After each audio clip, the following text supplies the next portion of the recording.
Hey guys, Canadian Knife Guy here. I'm going to be showing you something a little bit different today. If you've been to my channel, you'll see that I usually do knife reviews, but today I'm going to show you how to make a little keychain or a little lanyard out of paracord. I've been playing around with this stuff a little bit lately. Here's a couple of bracelets or wristbands that I've made, and I've just been making these lately. They're super quick and easy, and they make a pretty cool little.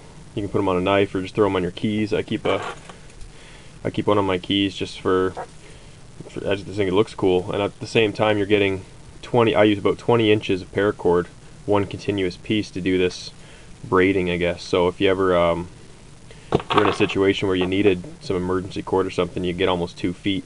Plus, if you get the good stuff, you'll get every piece of like paracord comes with 7 strands in the middle.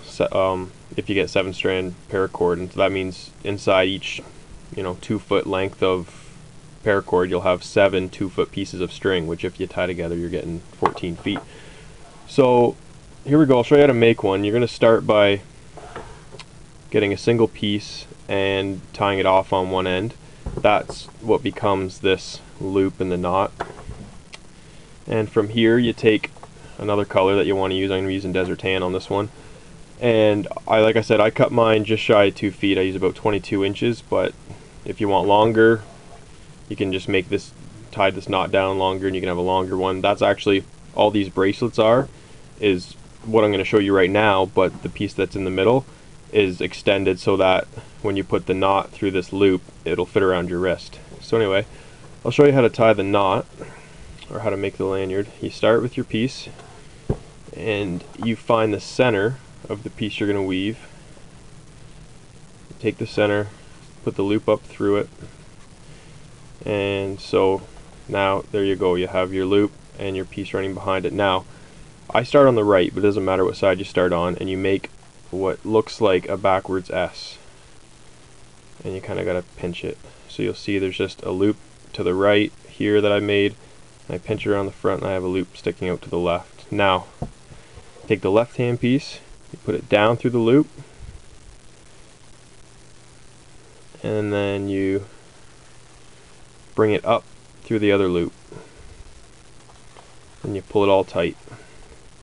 Now this one's the hardest one to make because you kind of got to center it all and hold it all firm while you're making the knot, but once it's on you can slide it to get the loop the size you want.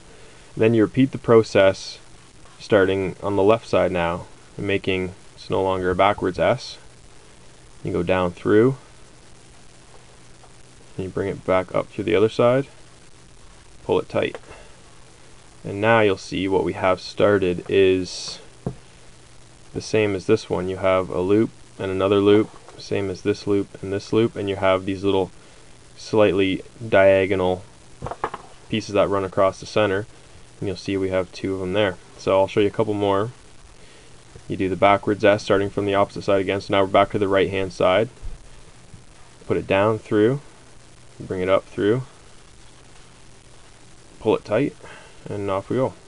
Now to make the lanyards the size I like, I use I make sure I end up with about 10 of these diagonals. So you just carry on the process, and once you get to the bottom, I'm not going to get there, it'll take a while, so I'm just going to show you right now. You're going to take a knife and you're going to cut off these 2 end pieces.